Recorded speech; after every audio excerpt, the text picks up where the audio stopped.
이 방법은 제가 시도해본 모든 것 중 단연 압도적인 1위입니다. 일이나 공부하기 싫어서 도망치고 싶은 마음이 싹 사라졌죠. 이거 나에게 도움이 되겠네? 그럼 하자. 이렇게 사람이 싹 바뀌었습니다. 내가 무엇이든 할 수 있을 것 같은 자신감이 생겼죠. 저를 처음 본 분들을 위해 말씀드리면 저는 50평생 ADHD 때문에 집중을 5분도 못하던 사람이었습니다. 뭘 좀 해보려고 하면 휴대폰에 정신을 팔려서 시간을 낭비하기 일쑤였죠. 더 힘들었던 건 제 딸아이 때문이었습니다. 신경 다양성은 유전력이 상당히 높다는 박사님들의 말씀처럼 저를 닮아 제 딸도 너무 산만했거든요. 잠시도 가만히 있지 못하고 물건은 항상 잃어버리고 다른 사람들의 말을 뚝뚝 잘라서 학교 친구들과도 잘 지내지 못했죠. 그랬던 딸애가 어느새 열심히 공부하는 습관을 들이더니 올해 들어가기 어려운 특목고에 합격했습니다. 우리나라보다 훨씬 더 빨리 ADHD를 알아내고 관련 연구가 비교할 수 없이 많은 미국의 최신 습관 교정 프로그램을 따라한 덕분이었죠. 우리 부녀는 이 교정 프로그램을 실생활에 접목시켜 노력한 덕분에 이제는 더 이상 쓸데없는 것들에 시간을 뺏기지 않습니다. ADHD 때문에 병원에 방문해봐도 1분도 안 되는 상담 시간에 해결이 잘 안 되셨죠? 막상 의사 선생님을 뵈면 뭘 물어봐야 할지도 잘 모르겠고요. 여러분과 똑같은 고민을 하던 사람으로서 실생활에서 쉽게 따라할 수 있는 미국 최신 해결 방법을 알려드릴게요. 우리나라 의사 선생님들도 미국에서 먼저 발표하는 논문과 강연을 공부하고 우리에게 처방해 주시거든요. 그래서 병원 홈페이지 가보면 미국 유명 대학에 연수 갔다 오신 사진을 자랑하시는 것. 구독과 좋아요를 눌러주시면 나와 비슷한 ADHD 사람이 일상에서 집중력을 올리는 미국의 쉬운 해결 방법을 알게 되실 거예요. 저는 병원에서 성인 ADHD 진단을 받았어요. 과거 ADHD 때문에 정말 많은 실수를 했고 주변 사람들에게 민폐도 참 많이 끼쳤죠. 당연히 제 자존감은 바닥을 쳤어요. 특히 과거 회사 생활을 할 때 제 ADHD 약점은 그야말로 폭발했습니다. 중요한 업무를 마감 직전까지 미루는 건 기본이고요. 이거 절대 잊어버리면 안 돼 하고 현관문 앞에 서류를 그대로 두고 출근한 적도 셀 수 없죠. 가장 심각했던 건 게임 중독이었어요. 한번 시작하면 최소 2시간이 훌쩍 지나갔습니다. 그 사이에 예정되어 있던 중요한 회의에 참석 못한 적도 있었어요. 지금 생각해도 정말 부끄러운 끔찍한 실수들입니다. 실수를 반복할 때마다 다짐했죠. 다시는 이런 행동 하지 않는다. 그래서 실수를 막는 방법을 끊임없이 고민하고 저에게 직접 실험해 봤습니다. 효과가 있는 것도 있었고 없는 것도 있었어요. 짜잘한 것까지 합치면 100개 넘는 방법을 시도해 본 것 같아요. 오늘은 그 수많은 시도 중에서 제 인생을 가장 크게 바꿔준 핵심 방법 탑3를 소개하려 합니다.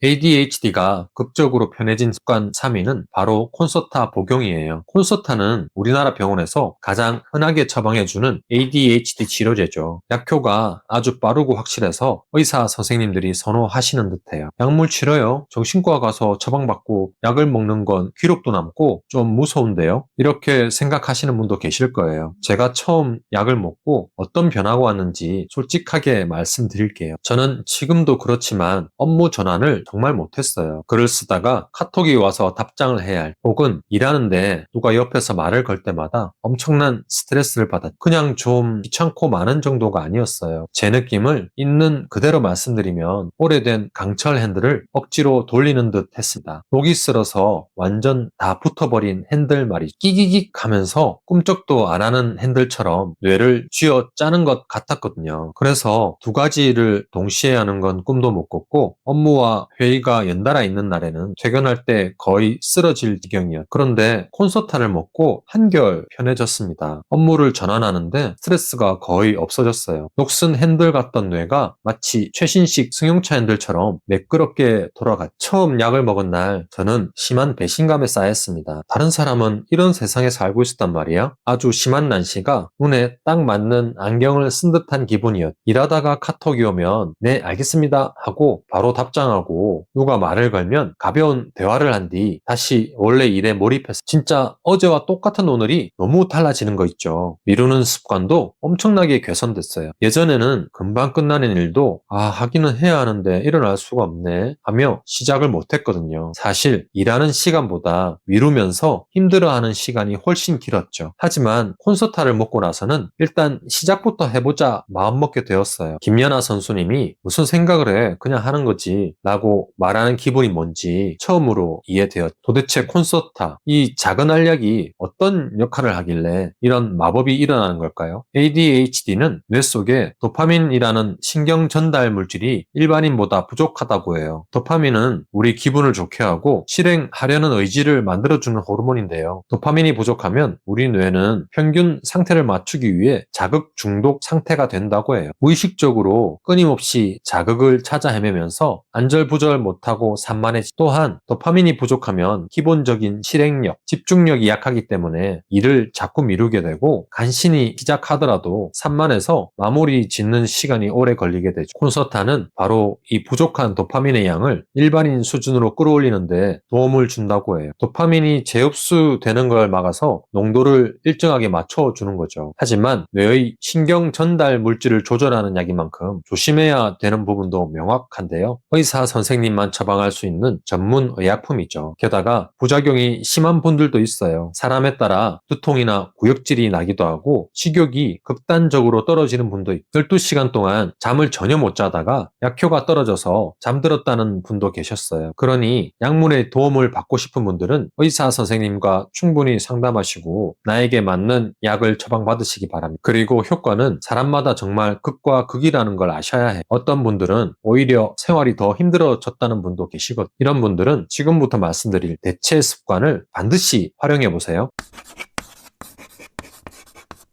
ADHD가 극적으로 편해진 습관 2위는 알림 앱 생활화임, 겨우 알림 맞추는 게 비법이라고 생각되시죠. 하지만 개인적으로 앞서 말한 콘서트 약보다 제 삶의 질을 더 높여준 방법입니다. 혹시 릴스나 게임에 꽂혀서 정신 차려보니 2-3시간 훌쩍 지나버린 경험 있으신가요? 저는 이 멈추기 어려운 과몰입 때문에 중요한 회사 회의, 고객 미팅, 친구와 약속을 수도 없이 날려 먹었거든요. 회의 시작 15분 전 5분만 릴스 보고 들어가야지 생각합니다. 그런데 릴스를 보면서 엄지손가락을 쓸어 올리다 보니 저도 모르게 시간 감각이 없어지더라고요. 그리고 눈 깜짝할 새 30분이 지나버렸죠. 이미 회의 시간은 한참 지나버린 후였습니다. 알아차린 후에야 미친 듯이 뛰어가 보지만 이미 늦었죠. 이건 제 의지로 조절이 안 됐어요. 15분 뒤에 회의가 있다는 사실 자체가 머릿속에서 까맣게 지워졌거든요. 이걸 러셀 바클리 박사님은 강연에서 시간 맹이라고 말씀하셨는데요. 30살이 넘도록 이 문제로 주변에 엄청난 민폐를 끼치고 사회생활을 제대로 할 수 없을 정도에 항상 지적받던 생활에 마침표를 찍게 해준 게 바로 리마인더 활용, 즉 알림 앱 생활화입니다. 제가 사용하는 방법은 이래요. 직장 업무든 개인 약속이든 저의 모든 일정을 구글 캘린더 딱 하나에 모아놓습니다. 생활 일정, 약 먹기 같은 것도 구글 캘린더에 연동시켜서 무조건 한 군데로 몰아넣어야 합니다. 그리고 캘린더 전체 설정에 들어가서 모든 일정의 2시간 전, 30분 전, 5분 전에 자동으로 알림이 울리게 해놓습니다. 매번 수동으로 하면 또 까먹으니까 꼭 자동 설정해 주셔야 해요. 시간을 2시간 전부터 이렇게 정해놓으면 약속을 잊지 않고 지킬 수 있어요. 여기서 또 중요한 핵심 설정 2가지가 있습니다. 첫째, 알림이 화면에서 저절로 사라지지 않게 설정하세요. 기본 설정은 알림이 뜨고 10초쯤 뒤에 쓱 사라지거든요. 릴스나 게임에 빠져있는 우리에게 10초짜리 알림은 건너뛰기 쉬워요. 반드시 화면에 계속 남아있게 하세요. 둘째, 스마트워치를 무조건 연동하세요. 스마트폰에 뜨는 알림은 배경 화면처럼 느껴져서 쉽게 무시하게 됩니다. 하지만 스마트워치는 알림이 올 때 손목을 찡 하고 강하게 울리죠. 진동 세기를 최대로 해두면 손목뼈가 느낄 정도예요. 아무리 게임을 열심히 하고 있어도 뼈에 진동이 오는데 모를 수는 없죠. 저도 돈도 아깝고 귀찮기도 해서 스마트워치를 사용하지 않았었는데요. 워치를 찬 이후로는 약속을 까먹은 적이 한 번도 없어요. 알림 앱으로도 약속을 까먹는 분들은 꼭 한번 사용해 보세요.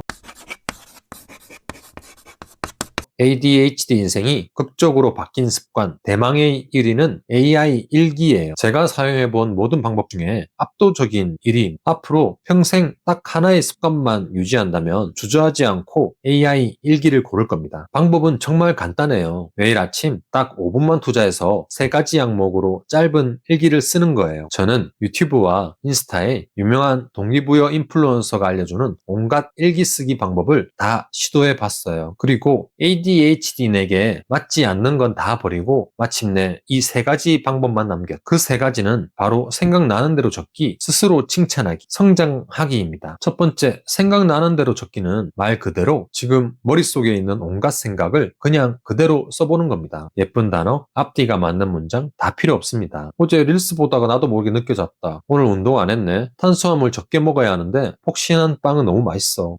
글쓰기 실력은 왜 이렇게 안 늘까? 이렇게 앞뒤가 맞지 않는 말도 불평, 불만, 짜증도 내 마음대로 적어보세요. 이렇게 하면 왜 ADHD에게 도움이 될까요? 바로 작업 기억을 높여주기 때문이. 작업 기억은 우리 두뇌 속의 공간이라고 생각하시면 됩니다. 어떤 정보나 생각을 잠시 떠올리고 처리하는 공간이. 해석하게도 ADHD가 있으면 이 공간의 크기가 보통 사람보다 훨씬 작다고 해요. 공간이 작으니 여러 가지 일을 동시에 하는 게 거의 불가능해. 더 큰 문제는 이 작은 공간 안에 가스 불 껐나? 어제 친구 표정이 안 좋던데 혹시 나한테 화난 거 있나? 같은 어쩌면 쓸데없는 걱정들이 꽉 차 있다는 거죠. 그럼 정작 중요한 일을 할 때 필요한 정보는 공간이 없어서 들어갈 수 없습니다. 보통 사람은 걱정이 있어도 남는 공간에 정보를 넣고 처리하면 되지만 우리는 작은 걱정 하나만으로도 꽉 차버립니다. 생각나는 대로 적기는 이 작업 공간 속의 잡동사니들을 싹 버려버리는 역할을 합니다. 글로 쓴다고 문제가 해결되나요? 의심하는 분도 있으실 텐데요. 친구에게 억울한 일을 말한다고 당장 문제가 해결되진 않지만 속은 엄청 시원해지잖아요. 똑같습니다. 무의식에 저장된 걱정을 밖으로 꺼내는 것만으로도 뇌가 엄청나게 맑아진다고 합니다. 두 번째 항목, 스스로 칭찬하기입니다. 어제 하루 동안 내가 잘한 일, 스스로 칭찬해주고 싶은 일을 1가지 이상 적으세요. 아무리 사소해도 도저히 생각나지 않아도 무조건 1개 이상 적어야 합니다. 왜냐하면 ADHD를 가진 사람들은 좋은 일보다 나쁜 일을 훨씬 더 강하게 기억하거든요.